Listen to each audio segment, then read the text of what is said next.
Hello, guilty feminists. It's Deborah Frances-White.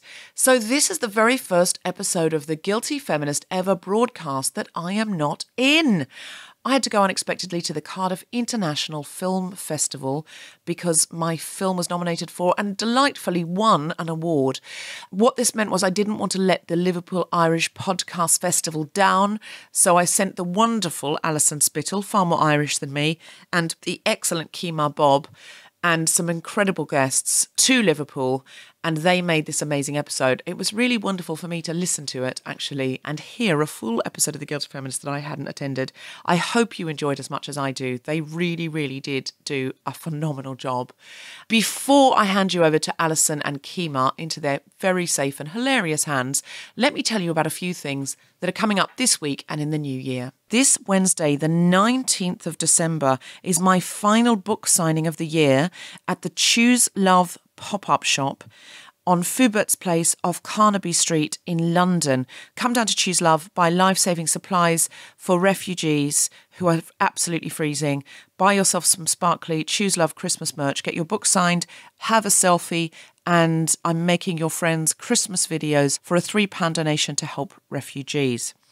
On the 20th of December, this Thursday, I will be in Geneva at the UN Human Rights Convention doing Stand Up for Migrants with Hari Kondabolu. We're doing a mini Guilty Feminist episode with Hari's mum. It's going to be absolutely brilliant. And it's also in association with Amnesty International. It is at 8 p.m. at Victoria Hall, Geneva. And if you go to @UN Human Rights or find them on Facebook or look for the hashtag Stand Up for Migrants, for like the number, you'll be able to find it. It's first come, first served. It's free. And they'd prefer that you have a copy of the flyer or download it or bring it on your phone. So have a little look for that. But otherwise, just turn up at Victoria Hall, Geneva, 8 p.m. this Thursday night. This Friday night, 21st of December, I'm doing a really fun show called Criminal Improv, which is a murder mystery improv show. You can shout out suggestions. It's at King's Place and it's a Christmas special at 7:30 p.m. Go to kingsplace.co.uk and book your tickets. On the 23rd of December, I'm doing Grace Petrie's Proper Lefty Christmas. See if there are any tickets released for that on the day. And on the 16th of January, I am doing a new Guilty Feminist for the new year at King's Place. So get tickets now for that while you can, kingsplace.co.uk. And do remember that tickets for our big, exciting, all singing, all dancing live tour, which is going around the UK, are still available and they make great Christmas presents. So pop a couple of those under the tree. And the book is available at Waterstones, Amazon, and all good bookshops. Please leave a review. That'll be my Christmas present, along with something for Choose Love. Thank you very much. Do remember the podcast goes every Monday, including Christmas Eve. And so we'll see you then. Bye. I'm a feminist, but when my body looks really good, my first thought is I gotta get someone to bone this. Because I need to share this experience. Like, it can't just be about me. Like, I don't know, that's sad. That feels sad. No, I love it. You're treating yourself like a roast joint. You know what I mean? Like, someone needs to enjoy this. Someone needs to before it goes off. This looks great. Oh, God. Rub some salt in it, you know. It's all, anyway. I'm a feminist, but I wasn't offended when a guy accosted me on the street and told me to smoke his dick. Because I thought he meant like smoking it in the salmon term, you know? I was like, how would one do that? You know? Is it hickory or, you know? Maple. I'd go for maple for sure. Yeah. It's good stuff. I'd be like, I'm gonna dry roast it, because that sounds painful. It does. Come back, yeah. Guys, I'm a feminist, but my iTunes library is not. And it's like such a struggle, because Kanye, a moment of silence for Kanye. Jeez. Recently released a song, and it's called I Love It, and the lyrics are, you're such a bleeping hoe, I love it. And guys, I love that song. So sad. But that does sound like something my friend would say to me. Like, you are such a whore. Yeah, I love it. Yeah. And I'm taking it. I'm like, I just hate like with a lot of songs, I have to like repurpose them, like repackage them. So I interpret that as, you're so sexually liberated, and I support you, girl.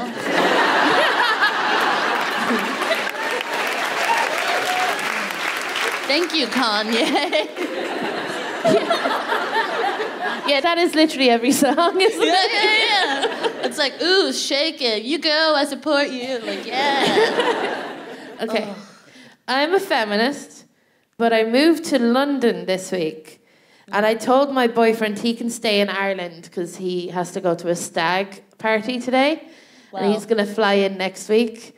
And I miss him a lot. I miss him because like, there's an empty side of the bed.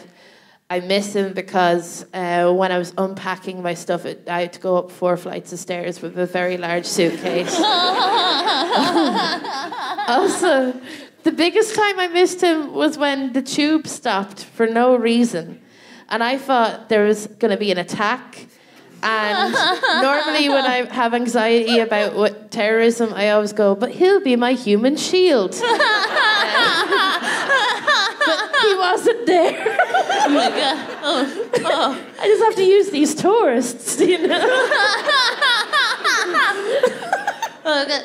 Excuse me, my boyfriend's not here. Would you mind saving my life? Yeah, exactly. It's not going to occur to me to do it myself. Exactly. Phenomenal. I support that. Thank you. Oh, man. A challenging one. Challenging one here, guys. I'm a feminist. But when the other day, when my male best friend and I were walking down the street, and he suggested I check out a butt. I did, but then I told him off, but I checked out the butt first. And I honestly wonder if I would have told him off if it was a good butt. I was like, don't waste my time. Don't waste my gaze. It's sad. It's sad. Don't make me objectify a mediocre butt. Yeah, how dare you? How dare you? If I'm going to demean myself, it's got to be world class. It should be. I'm a feminist, but when I moved to the UK, I went to Boots and I saw there was a packet of Femnacs, and they're banned in Ireland at the moment. What is this? Okay, so, let's do my proper I'm a feminist, but I'm a feminist, but I hate when stuff is painted pink and marketed towards women, like razors and pens and stuff like that, but not when it comes to painkillers. If I have my period, I want a box of painkillers that just says period. Yeah. Uterus, period, let's go. Yeah, exactly. If I could buy a hot water bottle in the shape of a uterus, I would. And go, oh, it helps especially with the periods. I know it's for me. Yeah. But I went to Boots and I saw the Femnacs available there. And honestly, I've bought 6 packs for my friends for Christmas. I'm going to post them. I expect to receive a box. You live here, you're fine. My poor Irish sisters are having to combine painkillers like plebs. You know?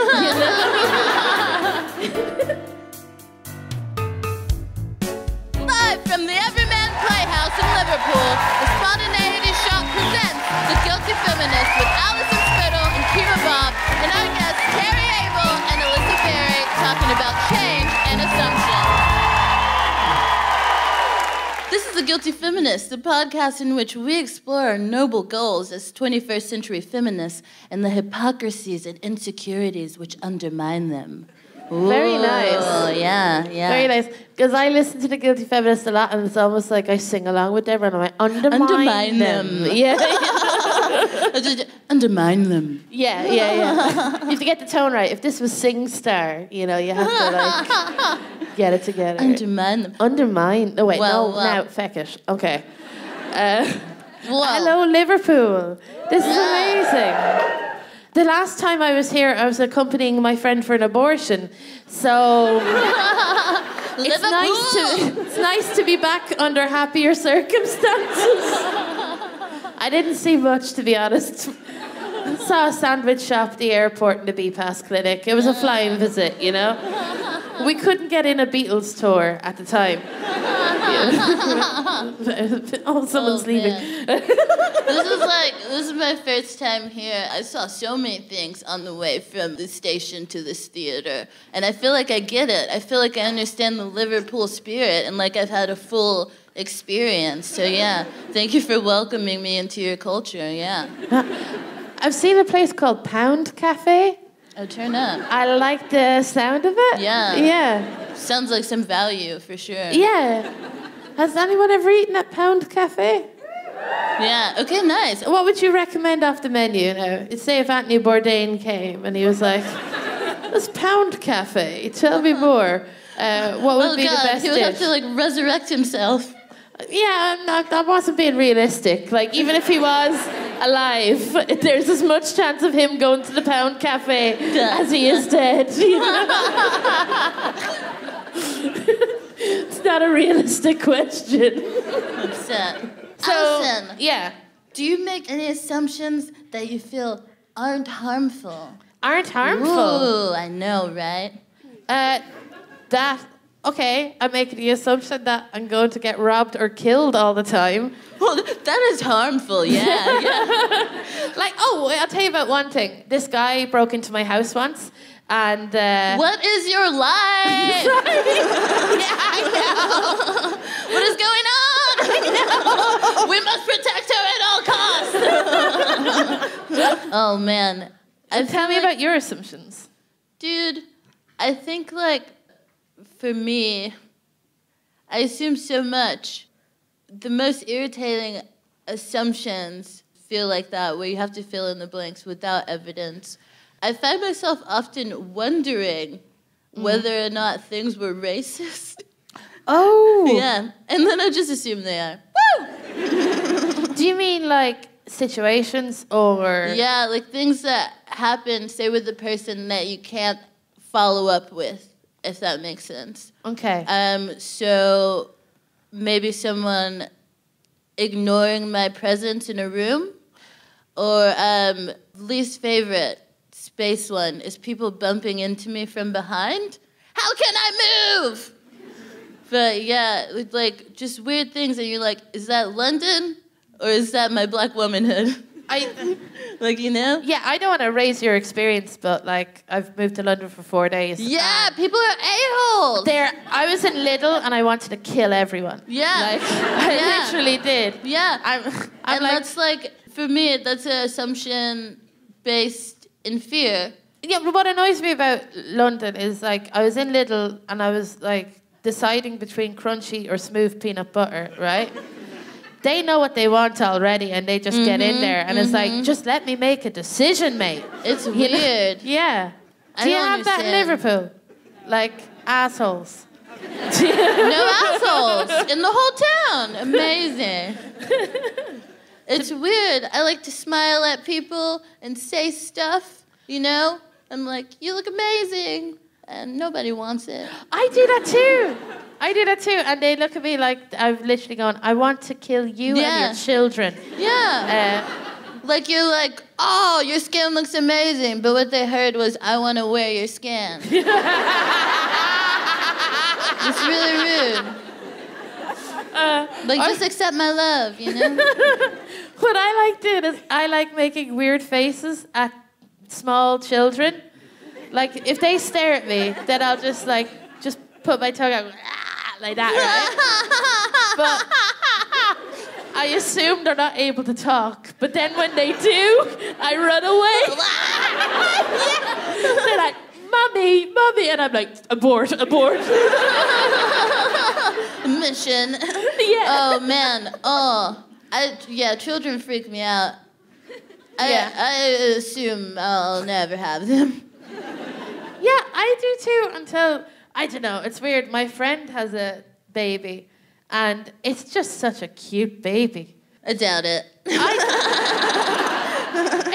Oh my God. And like, she's two cool parents. It's weird how this is the way I feel about it. I didn't want kids before, but now I've seen the way my two cool friends have had a kid, and this kid is becoming cool. And I'm like, I'm more than capable of making a cool child. Yeah. But I'm also more than capable of damaging a child as well. That's true, So yeah. It feels like 50-50, yeah. It really does, yeah. I know. I see myself continuing a cycle of trauma. Very exciting stuff. Yeah. Me too. It sounds great. But it could be a great artist when it grows up. You don't know. It could turn that trauma into, A comedy career? Yeah, exactly. Oh, God. You know who I feel like aren't thinking about not having kids is like uncool people. They're just doing it. So I'm like, do we balance this out? I know. But then, with the way that the oceans are rising, Yeah. you're like, can't just keep plopping out people, No, it'll just make the seas rise. More people, more weight. Yeah. It's like putting bath bombs in, and you put too many.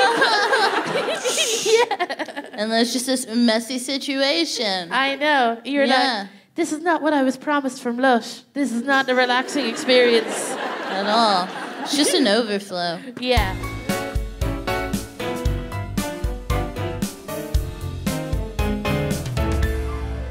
Okay, would you please welcome to the stage Kemah Bob?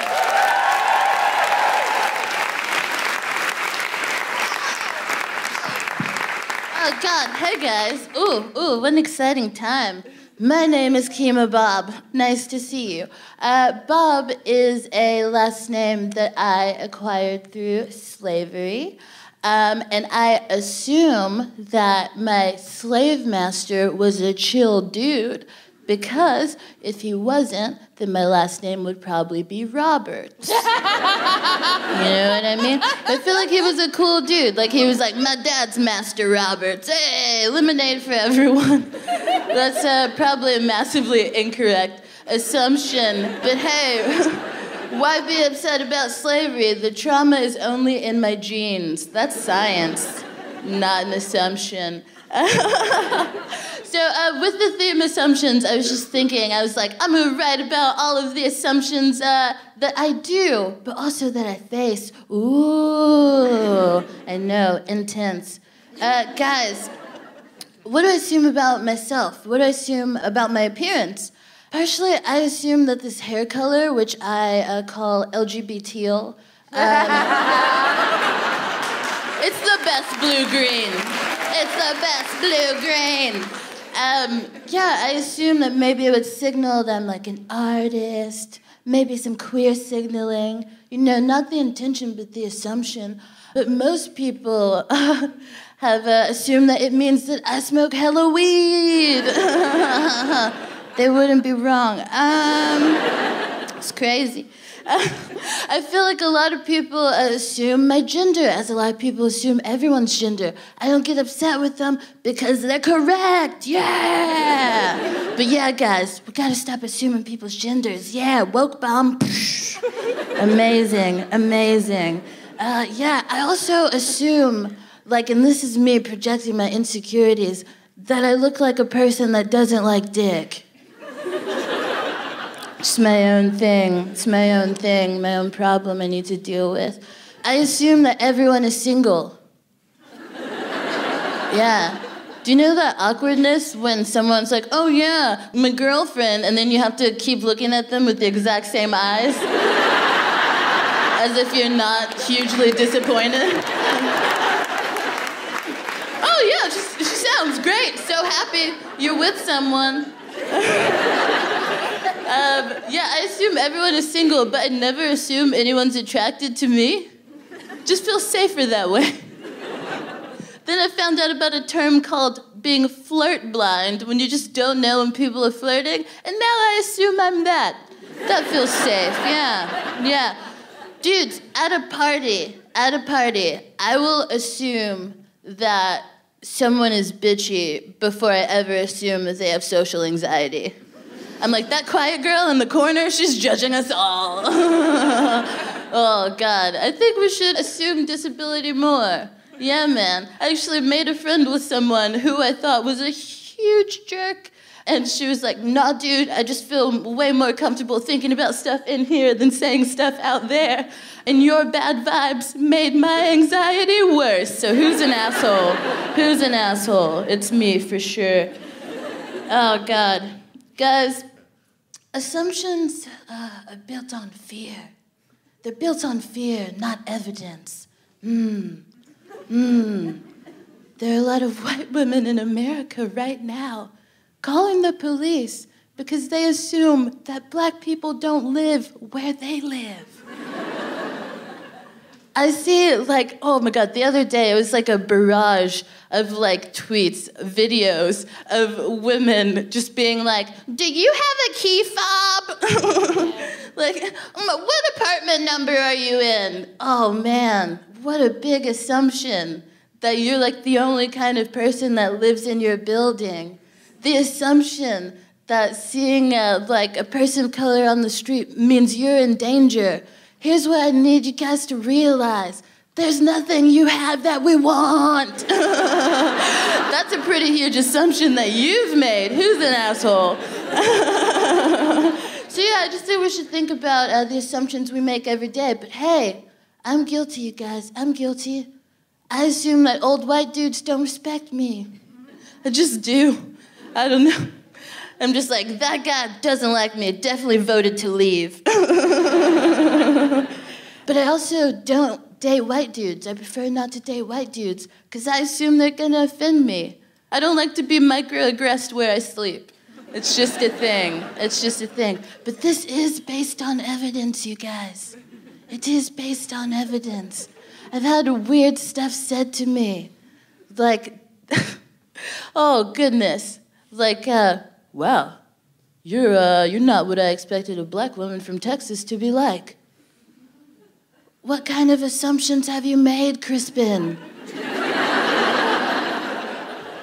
And why is your imagination broken? Out of control, out of control. Yeah, I think we can all do better to think about the assumptions that we make every day and whether they're based in fear or evidence. Because I once had a white guy say to me, Kemah, it's nice to be around you. I feel like you're non-threatening.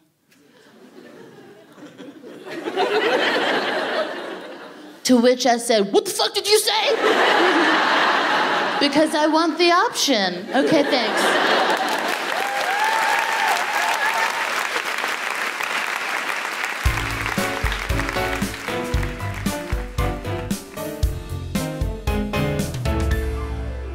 Today we're talking about assumptions, which is V-cool. And we got some awesome guests. They're going to talk about something that I think most people assume has been taken care of.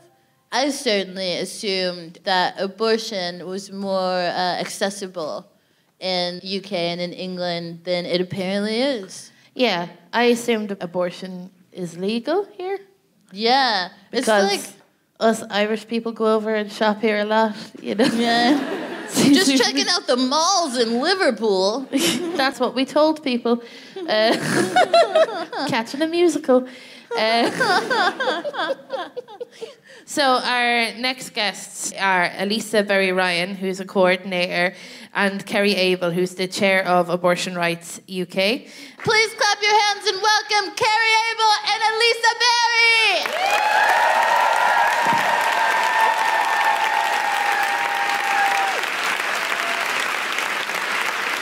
Welcome, you guys. So, guys, how did you get involved with Abortion Rights UK? Okay, so I'm the chair, and I have been involved for a bit more than 10 years. I think I first got involved, so on the subject of assumptions, I saw a poster in my student union which said 1 in 3 women will have an abortion within her lifetime. Is that a surprising fact to you? No. Okay, good. It's like, I want to know which one of Destiny's Child had one, so I can like her more. Do you know what I mean? Or a Atomic Kitten. Seeing as we're in Liverpool. Do you know? That's your Destiny's Child. I don't know. I don't know. You don't want to guess which one, though. Beyonce.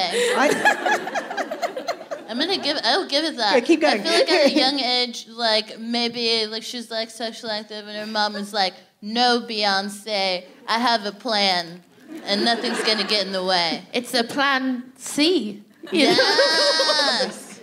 Yeah. So that made me realise that it was more common, and it was an important campaign, especially a feminist campaign, to get involved in.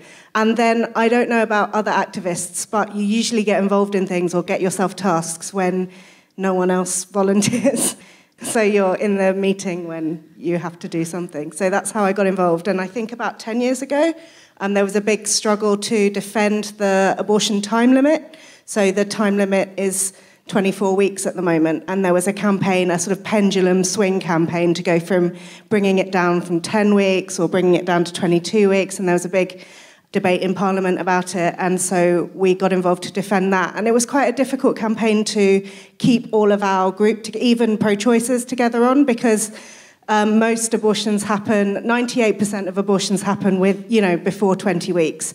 So we were campaigning for a real minority, but what we felt was, A, they are the most vulnerable women, and B, you can't just expect to sell out some people and not have all of your rights rolled back. Generally, we really understood this as salami slicing.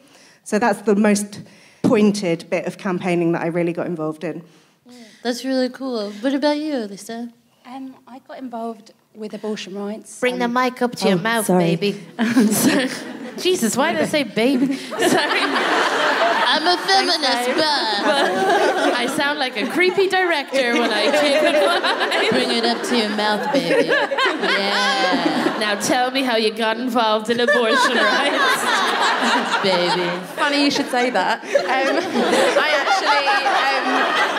I got involved with abortion rights because at 17 I was pregnant and I did not want to have a baby. And I feel incredibly fortunate that firstly my mum was a total mega babe and supported me in that decision. Also the NHS had my back. And I am so thankful that my 17-year-old self made that decision for my 35-year-old self. I was able to go to university, to travel the world and make a lot of terrible decisions about men, but that's got nothing to do with that.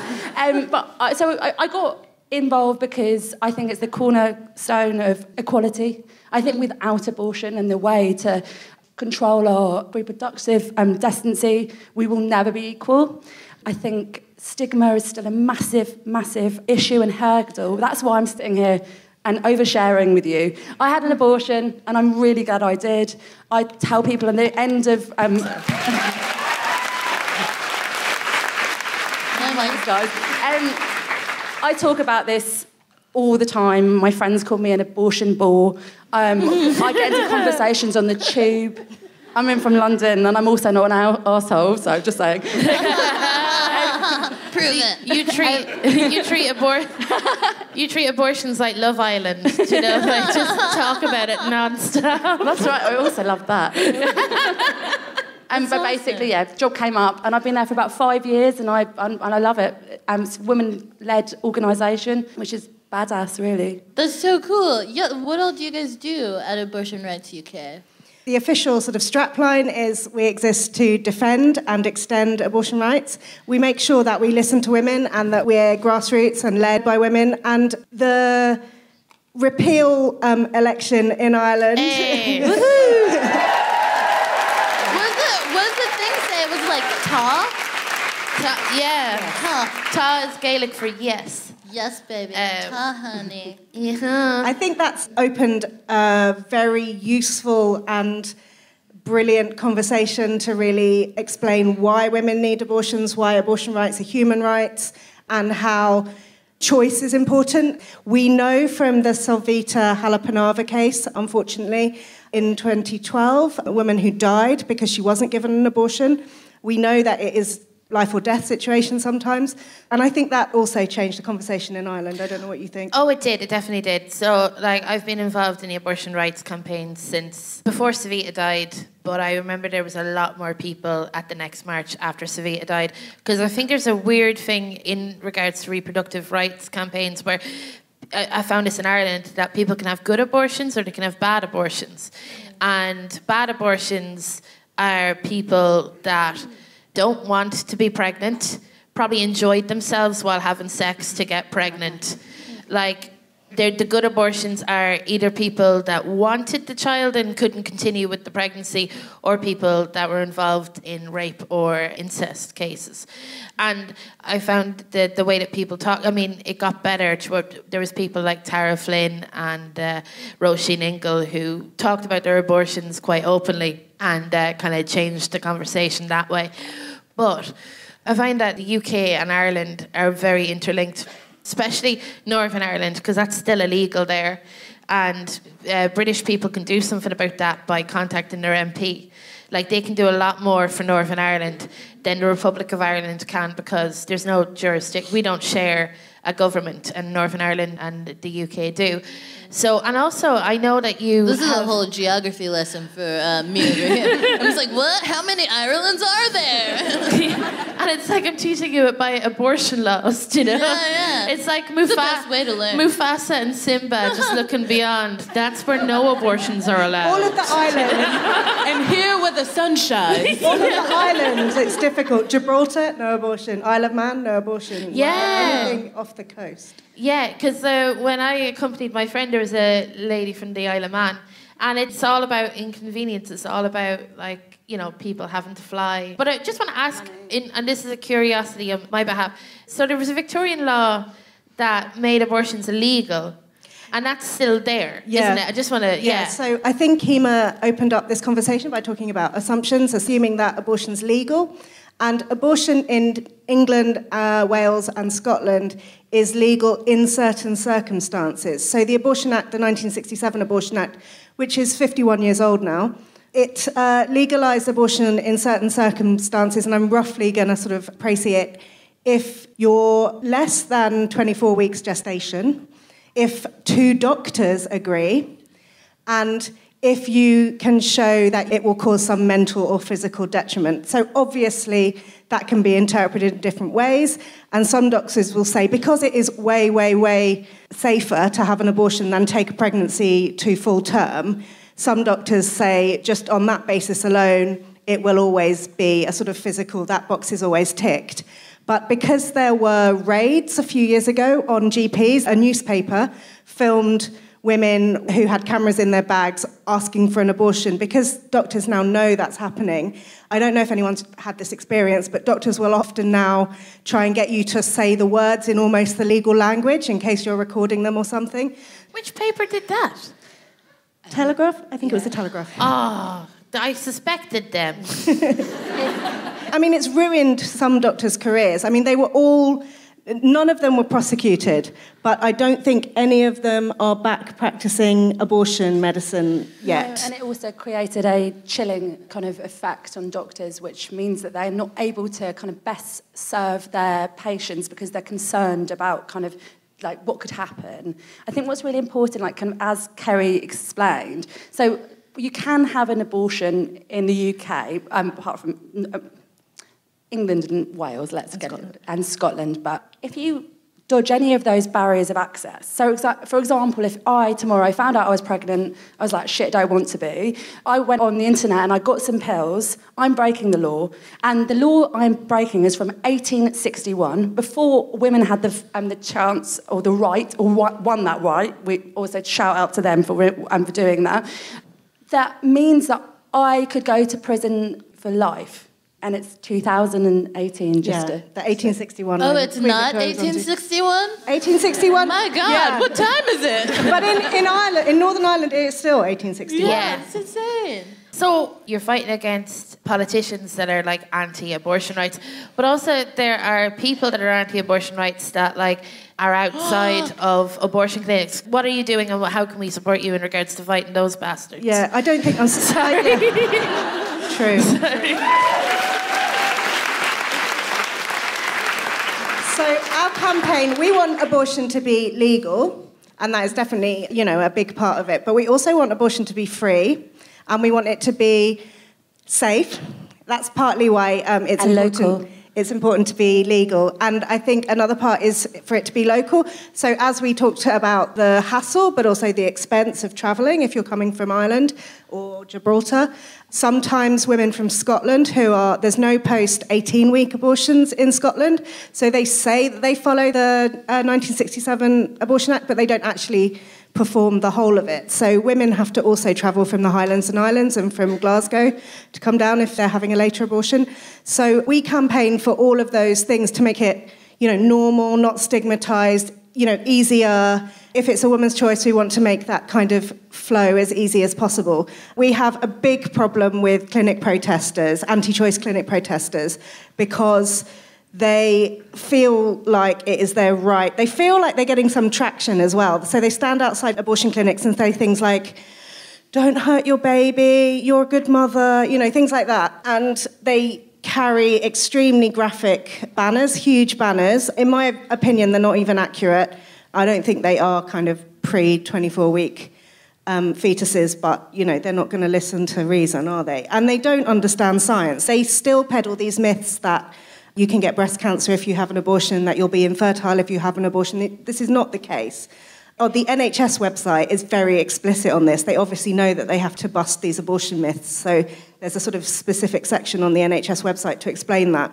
So they give out all this bullshit information, and we have a police force that doesn't police it. We have a government and a health secretary that doesn't think it's important for women to get appropriate, safe access to their healthcare. Even if you're going in and asking a question, you get this. And we have had some cases of the activists, the clinic protesters, sort of pulling at people's elbows.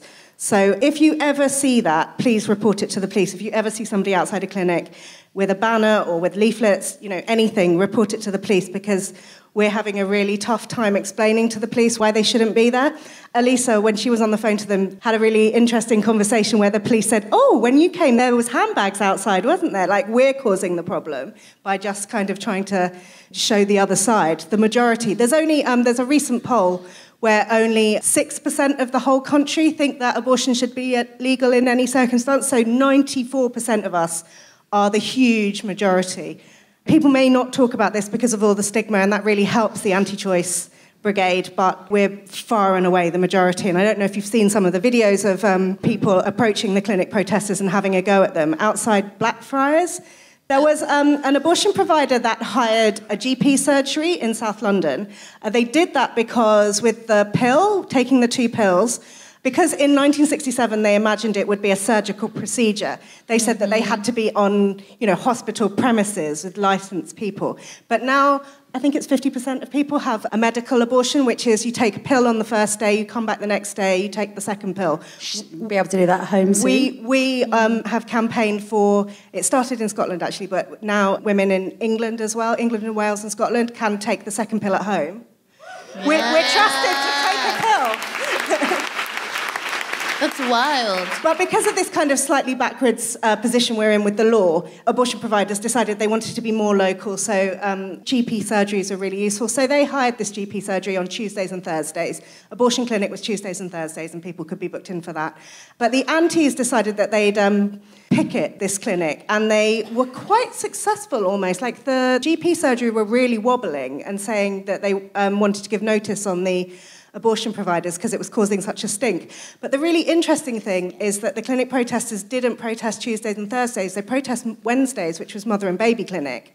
And you're like, you're too late, mate. You're too that ship has sailed. I think the assumption was that people with cute babies would really hate abortionists.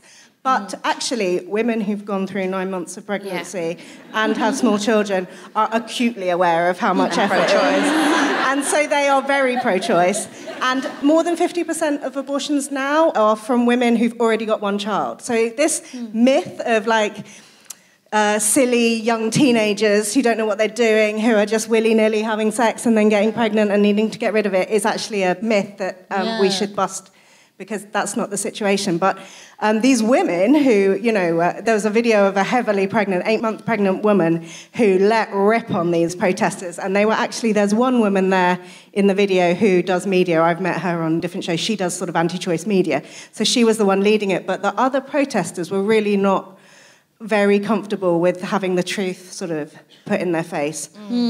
That's amazing, because I normally look up fist fights in McDonald's to wind down. But now I'm going to look up fights outside abortion clinics. Right. So, like, in addition to that harassment getting in the way of access, what, like, other things impede access?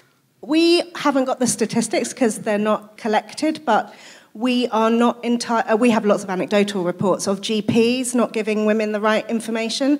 So GPs sometimes tell women they're too far along for an abortion.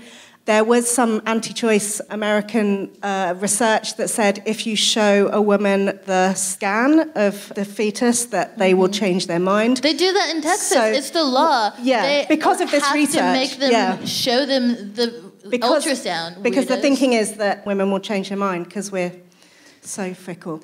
We don't understand what will happen in our lives. Somebody has told me that her GP took a scan and showed it to her before he would refer her for an abortion. They showed me when... They showed you? Yes. And that's not the law. No, it's not. That's just GPs making choices. It was a traumatising experience because I asked not to.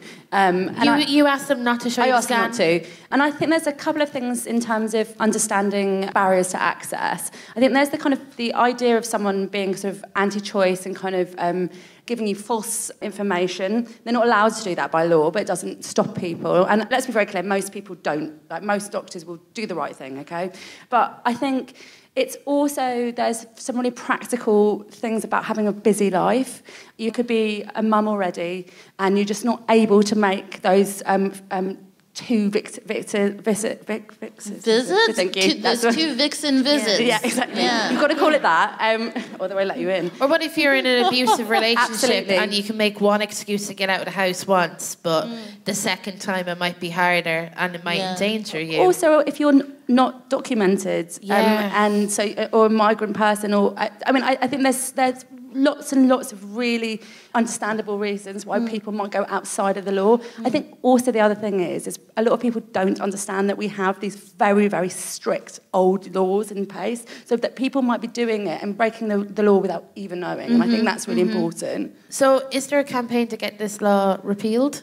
Connie, you should say that. Well, we have moved on quite quickly, and I do think it's because of our Irish sisters sort of pushing this and changing the conversation, because the 40th anniversary of the Abortion Act was straight on the back of us having to defend legislation, having to try and hold on to what we already had. But the 50th anniversary last year, we had a completely different conversation. It's always been a goal of abortion rights to decriminalise abortion. I'm standing on the shoulder of giants, but one of the women who was involved in the campaign in 1967 said that when they passed it, they were having champagne in Parliament, and she wouldn't let any of the campaigners have full glasses of champagne. She said they were only allowed half glasses of champagne because they'd only done half a job. Doctors had the choice, women didn't yet have the choice. So we're campaigning for full glasses of champagne. yes, champagne for everyone! It's amazing. Yeah, But we do need your help to convince your MP and to give the courage of the conviction, because I think a lot of MPs are pro-choice, but they're worried. A lot of people say to me, "Oh, Kerry, you know me, I'm pro-choice, but my constituency is very Catholic, and I couldn't pull this one off." Quite a lot of Catholics are pro-choice, and a lot of them, everyone has abortions. Yeah, Ireland was told it was a very Catholic country, and we're like, yeah, we're a la carte Catholics, We'll pick and choose. Most people don't do what their leaders tell them to do. So we need to have lots of emails to MPs to make sure that they know about the vote. There's going to be a vote on the 23rd of October. It had been drafted for a while. The MP is Diana Johnson. Yes. Diana J? Yeah. She drafted it for England and Wales, but Northern Ireland's now been put in there because we just really pushed to make sure that they understood that it wasn't acceptable to keep leaving, Northern Ireland out of the equation, and repealing bits of the legislation that would take the criminalisation out of the 1861 Act helps them as well. So I'm really pleased that that's happening. You can find your MP's email address on things like They Work For Us or those websites. Our website is www.abortionrights.org.uk. We're running an offer for Guilty Feminist podcast listeners to join for half price. So if you go to abortionrights.org.uk... £12 a year.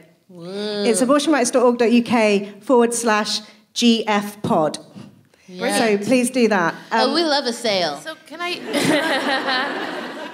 just ask, just to make sure, so if this thing passes next week, then people in Northern Ireland that get abortion pills, no, what? It's not quite that quick. It's not that quick, but it's the first step towards that. It's like everything about abortion. They're like, oh, you have to get it done quick, but not the laws. Yeah. Do you know what I mean? There's no rush in regards to abortion laws, but plenty of rush when it comes to getting one. Essentially, the 10-minute rule bill is something that any MP can put through. It's sort of saying, don't be surprised, we're going to bring a bill in. I wanted to say about contacting your MP, it's not just to give them courage of the conviction. You can change their mind. We noticed that when we contact MPs, sometimes they didn't realise the enormity of what was going through, but also they went, oh, I hadn't seen it like that. I didn't know 1 in 3 women had an abortion. I didn't know that there was this postcode lottery. I didn't know that you could be criminalised. I didn't know you had to get 2 doctors' permission. So this is actually something that it would be very useful for you to educate your MP on and express your opinion on it, and so that they don't hear from the usual middle-class white men. Also, can we be sort of really heartened by the fact of the incredibly joyful and incredible job that Ireland did?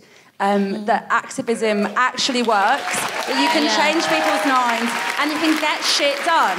Yeah. So let's I know things are very depressing at the moment, but I really want to know, you to all know, that you literally can be an active part of this. Please, please write to them. Tell them that you're pro-choice and you will not stand for your sisters in Northern Ireland being left out in the cold again and again and again. It's unacceptable. Yes, absolutely. People should come to Liverpool for fun. Yeah, exactly. Yeah.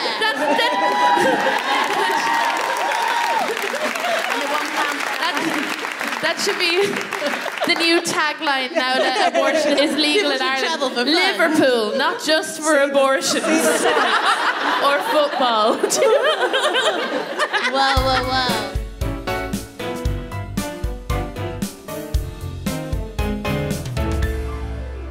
How would you feel about Alison doing some stand-up? Hey, Alison, you want to do some stand-up? I'm already getting up. Whoa, she's standing.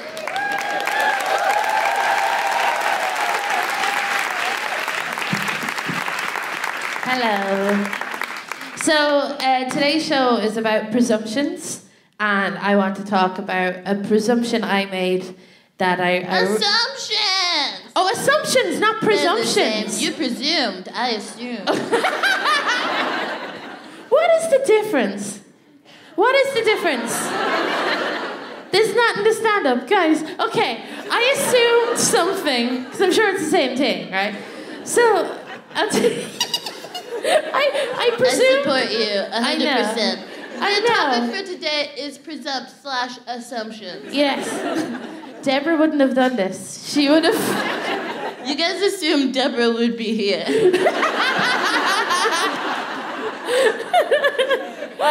Okay, so this show is about assumptions, right? And I made an assumption that I really shouldn't have. I made it when I was 15 years old. I was in my hometown drinking a blue WKD with my friends. You'd assume that would be okay. And I was drinking it, and there was this guy who is from my estate, and we used to argue all the time. And we were arguing a lot that night, and I think it is due to the WKD, but I didn't know how to stop arguing with him. So I said to him, look, we could argue all night, or you could just punch me in the face. Those are your options, right? Now, I assumed he would be so shocked that he wouldn't punch me and no longer fight, right? I assumed wrong, right? I woke up on the floor, right? And all of my friends had gone, and this guy had gone because I was knocked out, and they were afraid, and they were all like 15. And This old man was standing over me. He had like a walking stick and a flat cap on. This is like 11 o'clock at night, and he was poking me in the face with his walking stick. And he couldn't have sounded more Irish. He was like, "Get up now, child, get up." And my eyes flicked open, right? And he goes, "I've after seeing everything. And a cowardly bastard is hidden behind a Protestant church," right? So he lifted me up anyway, and in my hometown there's no hospital or medical facilities, right? But there is a fast food chain restaurant called Supermax, right? So he brought me there. It was the second best place, right? And he brought me in, and the bouncers, we have security guards in our fast food restaurants. I'm sure you do too. Like, do you? Yeah. You need it, come on. So they brought me in, the security guards were looking at me, they're like, "Oh, you okay? Do you need some ice for your face? You look really beaten up, are you okay?" And I realised, having all these men around me, that I had some power that night, right? And I was like, yeah, I could get some ice for my face. Could I also get a Mighty Mac burger meal as well, please? Right? So I was sitting in this restaurant eating my chips, right? And having my burger. And all these older men were coming up to me, and they'd just come out the pub, and they were like, "Who would hit a 15-year-old girl in the face? What kind of bastard would hit a 15-year-old girl in the face," right? And at that moment, I felt like Caesar, right? I had some choices to make. I was like, should I say it? And I was like, feck it. I said, "It's Stephen Ryan, and he's hidden behind a Protestant church." Right? So I saw about 8 men try and fit themselves into a Nissan Micra, going up and down my town looking for this guy, right? I was just sitting there, and the bouncers came up to me again. They're like, "You okay? Do you need a refill of the ice?" And I was like, "Yeah, I do, yeah. Can I also get an ice cream and muffin, please?" Right? And I had myself an ice cream and muffin, and it was amazing, right? Now, I swear to look, punch in the face aside, best night of my life. Like, best night of my life ever. I felt like Kim Kardashian. Like, people couldn't do enough for me, you know? So I told that story on Instagram once, just because I was like going through different parts of my town, and I was kind of doing like an unofficial tour. But I forgot to change his name, right? And I used his real name, right? And I got a Facebook message 2 days later from his mother, right? That said, "Dear Alison, I don't know who you think you are, but you've after libeling my son very badly. My son would never, ever hide behind a Protestant church." It's like...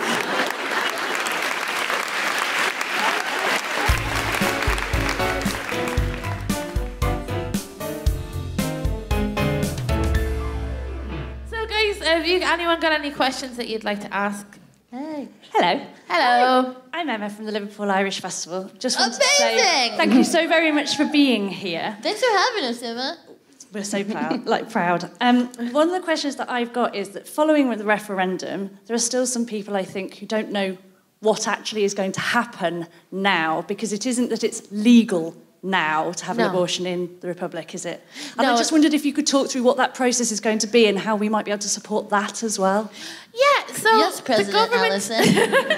I'm now an expert. No, I'm not. The governments are being very good because there is such a resounding percentage for yes.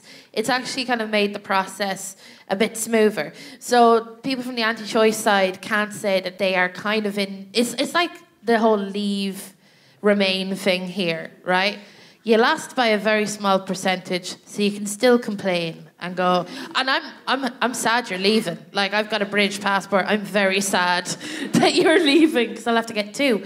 But, and you know, I don't have that much room in my handbag for 2 passports. But at the moment, they're kind of going through the different laws and figuring out, especially about doctors who are anti-choice. and want to not give healthcare to women who need it. So what we're doing at the moment is they're deciding whether there's going to be a list of anti-choice doctors that you can avoid so you don't find out the hard way. And you're like, oh, you're a prick. Oh, Dr. Kennedy or whatever. I didn't know. It's like Tinder dating. Are you pro-choice? So they're kind of sorting that out at the moment. There's still 12 women every day going across the water to get an abortion here. Northern Ireland, I'm just so upset about them.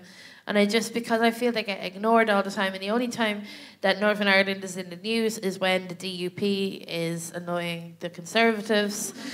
And it's just, I feel like Northern Ireland is like the ignored child from both the Republic and the UK, and it's quite sad. But, sorry, to answer your question, yeah. I was like, this is space talk to me. I'm so sorry. To answer your question, it seems like it's going to be smooth, and within a few months that'll be legal. And what's going to happen, it's going to be with GPs, so people can't really protest because it's going to be available with every GP. You're not going to know whether they're... Up to 12 weeks. Up to 12 weeks, yeah. You're still going to, I think Liverpool might not just have...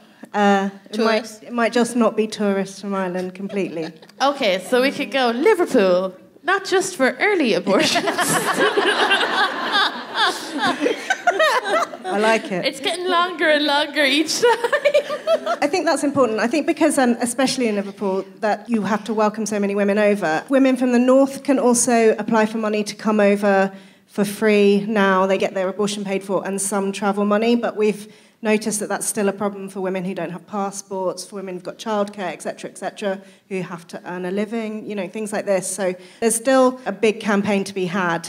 We're a UK campaign, so we're focusing on challenging MPs in Westminster at the moment, but it's a general campaign to keep the NHS properly funded, to make sure the stigma doesn't affect teachers teaching it properly in schools, that people can talk about it, that it is in culture and in society. I think that a woman had an abortion on EastEnders, but that's the first, it's 2018, and it's the first, soap where there's been an abortion. Oh, yeah, Sharon. Sharon had an abortion years ago. Do you remember that? Oh, was it? Yeah, I remember when I was a kid, right? It was the first ever, I was like, abortion? What's that? And it would mostly be Sharon just biting her fist, going, no, because she was sad over it. Because it made her infertile. Bum, bum, bum, bum, bum, dugga, dugga. But then she had Denny, and now her life is grand again. But there does seem to be like a punishment. I really wanted to talk about this and I forgot. Let it be a warning to the rest of you. Just about abortion in film and TV. It tickles me somewhat. You were chatting about Cabaret. Oh, so a woman has an abortion in Cabaret, and... What a musical number. She's fine. In the University of California did a study a few years ago and found that in Hollywood, Western Hollywood films, more than 90% of women who have an abortion in the storyline end up dying, which is not the rates in real life. Yeah. So I think there's a real moralising, and it's so pervasive in our culture that we need to have these conversations. We've got a hashtag, #WhyDecrim, so that people can say, because I trust doctors, because I trust women, because we're not living in 1861, hashtag. But #WhyDecrim. Can I just say, it sounds like a lot, 90% of people that have abortions in films end up dying, but, 100% of people that have abortions end up dying eventually. On that very positive note. But 0.003 die from a result of their abortions. What is 0.003. Wow. Also, Dude, aren't condoms Dirty Dancing is a really pro-choice film. It is! So it's okay to like it. Pro-choice to find Patrick Swayze sexually attractive. I'm pro all your choices. Sorry. Sorry, did you, man? That's how I've gotten attention. So 6 months old. Amazing. We have another question. Another question at the tippy top. Not from Patrick Swayze. No, it's not. Hello. In regards to anti-choice people that can protest outside of abortion clinics and stuff, where do we stand in our rights for pro-choice people? What can we do to kind of confront them, and how should we confront them? But yeah. In Ireland, there was anti-choice people protesting outside maternity hospitals with like large pictures of fetuses for the crack, and they should get a different Crack, hobby. like Irish crack? Irish crack, yeah. Jeez, crack means totally different stuff I know. in America. But it's still fun? I don't know. I think there's different opinions on this. So abortion rights generally takes a position that we don't want any drama outside clinics. It's difficult from a distance to tell if somebody's a friend or a foe. So that's one reason. The second reason is the police only really tend to get involved when they think there might be a kind, what they call handbags, and we don't want to create that level of drama. What we have been encouraging people to do is just phone the police, but phone the police and say you don't think these people should be there, so that they have to get them off the premises. But also tell your MP that you don't think they should be there. Tell your council. Ealing in West London, they had a problem outside their Mary Stopes clinic. People were very, very loud. So that became a real problem, not only for the people who work in the clinic and the women trying to access it, but the local residents and the local businesses were pretty hacked off with it as well. So that became a bigger campaign, and the local council is doing a pilot process of looking at clearing them away, actually clearing everyone away from outside the clinic. We're looking at whether that should be a national thing, but we essentially don't want people to have to deal with any drama outside clinics. We're trying to make it a healthcare issue rather than a policing issue. If you're accessing your healthcare, you shouldn't have any barriers. And we think the Secretary of State for Health should make that happen. In America, they have similar issues where people protest outside of clinics, and they have people that escort, people that need healthcare. Is there any service like that in the UK, or anyone can volunteer and just be nice to people? There's certainly a few organisations that are kind of locally run. Like, for example, in Ealing, in West London, there's Sister Supporter who've been organising in the house tonight. Who've been organising and doing incredible work in the community. What I want to be able to say to the person that asks the question, this is what you can do and this is the solution. And unfortunately, it's not that simple, and it's a bit. You just need to write to your MPs. Tell them that this is a problem. Say that this is harassment, because it is harassment. If you're having an abortion and you want it, then definitely email the clinic beforehand, and they will make sure that you get in and out safely. We're actually also working with the trade unions that represent the workers who work in these clinics, because they get the most harassed. They're there every day. So we've been working with the trade unions who cover them too.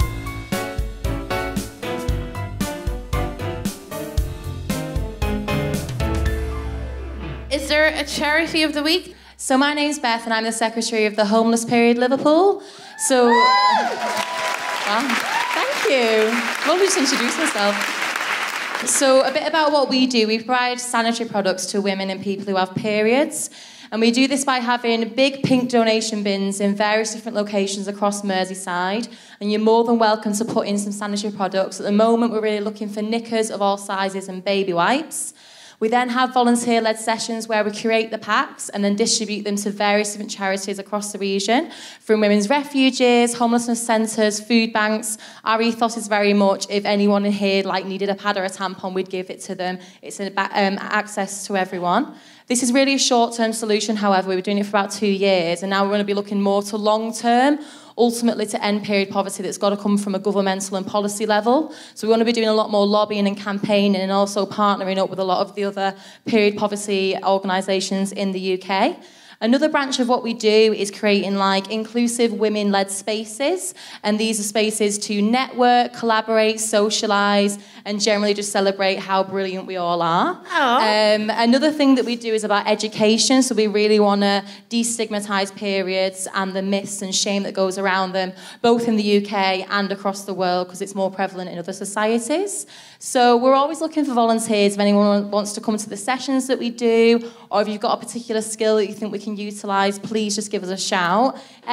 So yeah, our Facebook is the Homeless Period Liverpool, as is our Instagram. Our Twitter is HB Liverpool. So yeah, thank you for listening. And if you want to pull us at the end, me and my friend Joey will be collecting on the door. That's the other thing, yeah, if you want to give any small change, that'd be absolutely amazing. Like, I know you think that it might not touch the sides, but we're really not an international NGO, we're a grassroots movement, and any change that you can spare would really help. We're actually looking to buy a banner so we can be more visible at protests and demonstrations. That's just an idea of what your money could go towards today. So thank you for listening. Girl, I hear change.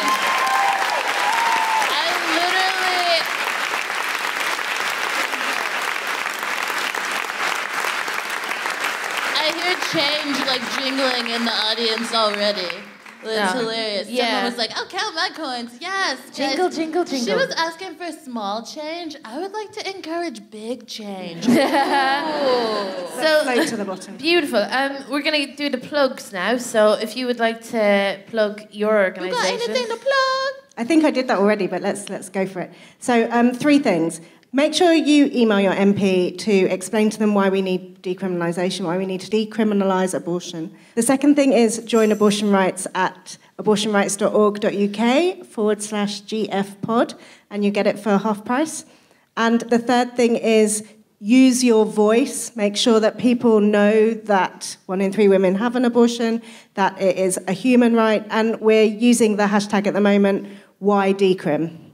Beautiful. I think also a thing is to send positive feedback to the MPs that are doing things. So sending love to Diana Johnson, who's Definitely. like pushing that stuff forward. Because I'm sure she'd be getting that hate mail, y'all. Yeah. We can even that out a little bit. And what about yourself, Kemah? Oh, what? Me? Anything to plug? If you're in London, I host a monthly comedy night showcasing women and non-binary people of color in comedy. We have 100% no white dudes on stage guarantee. Unbeatable. Unbeatable in comedy. Amazing. It's really like, no, dash, white, dash, dudes. Like, it's, boom, a thing. That's like, you know, some restaurants were like, no MSG. Yeah. That's essentially what I'm saying. Oh, brilliant. I suppose what I have to plug is my Twitter, at Alison Spittle. Yeah. I've moved to London and I am bricking it. So I'm doing an Irish tour in January. I'll be stocking up on my crisps and sausages. Your sausages over here disgust me. The skin is too thick. It's just nah, mate. You know what I mean? It's like a prophylactic. It's like sausage meat in a prophylactic. Sure, look, this has been so lovely. I just want to say before we end this, thank you so much to you, the audience of Liverpool.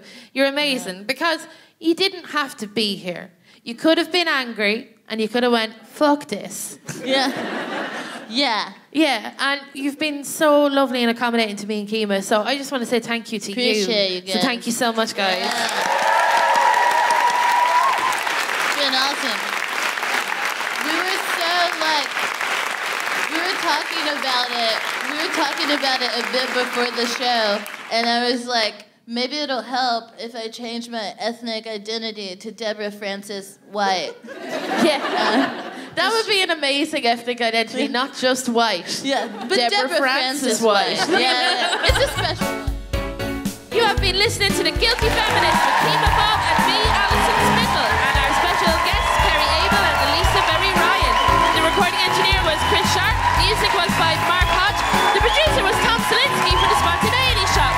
Thanks to Hammersmith and the Liverpool Irish Festival and everyone in the Playhouse, as well as all of you for listening. For more information about this and other episodes, visit www.theguiltyfeminist.com. Hey! I only messed up once. Cool. So there's gonna be a break. Where's Tom? I need a man. I'm a feminist, but where's Tom? That's the truth. That's the truth. Tom, how long is the interval, Tom? Oh. Okay. Do you want to chat about the... Okay, Okay, this sounds good, Tom. Thanks. We've had enough of your madness. We banish you. Until 2 minutes from now when we will need you again.